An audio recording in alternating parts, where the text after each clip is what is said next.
একটি সিরিজে এত ছক্কা মারেনি আর কেউ। রোহিতের বিশ্ব রেকর্ড ভাঙলেন যশস্বী। রাজকোটে ইংল্যান্ডের বিরুদ্ধে তৃতীয় টেস্টের দ্বিতীয় ইনিংসে দুর্দান্ত ডাবল সেঞ্চুরি করার পথে একাধিক নজির গড়লেন যশস্বী জয়সওয়াল। তবে ছক্কা হাঁকানো নিরিখে তিনি একযোগে ভেঙে দিলেন রোহিত শর্মা, নভজ্যোৎ সিং সিদ্ধু, মায়াঙ্ক আগরওয়ালের সর্বকালের ভারতীয় রেকর্ড। সেই সঙ্গে গড়ে ফেললেন একজোড়া বিশ্ব রেকর্ডও। বসে পড়লেন কিংবদন্তি পাক তারকা ওয়াসিম আকরমের সঙ্গে এক আসনে। জাকোটের দ্বিতীয় ইনিংসে ১৪টি চার ও ১২টি ছক্কার সাহায্যে ২৩৬ বলে ২১৪ রান করে নট আউট থাকেন যশস্বী জয়সওয়াল।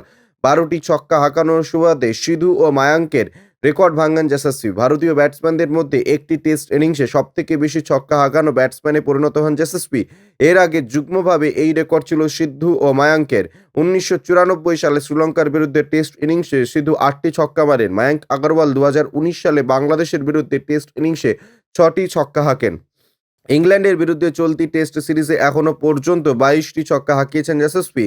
আর কোনো ভারতীয় ক্রিকেটার একটি টেস্ট সিরিজে এত ছক্কা মারতে পারেনি। এতদিনে ভারতীয় ব্যাটারদের মধ্যে একটা টেস্ট সিরিজে সবথেকে বেশি ছক্কা মারার রেকর্ড ছিল রোহিত শর্মার নামে।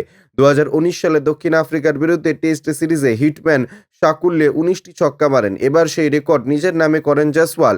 উল্লেখযোগ্য বিষয় হলো, চলতি ভারত ইংল্যান্ড সিরিজে এখনও পর্যন্ত ২টি টেস্ট বাকি রয়েছে। সুতরাং এই সংখ্যাটা আরও বাড়িয়ে নিতে পারেন যশস্বী। ব্যুরো রিপোর্ট, ইউজে নিউজ।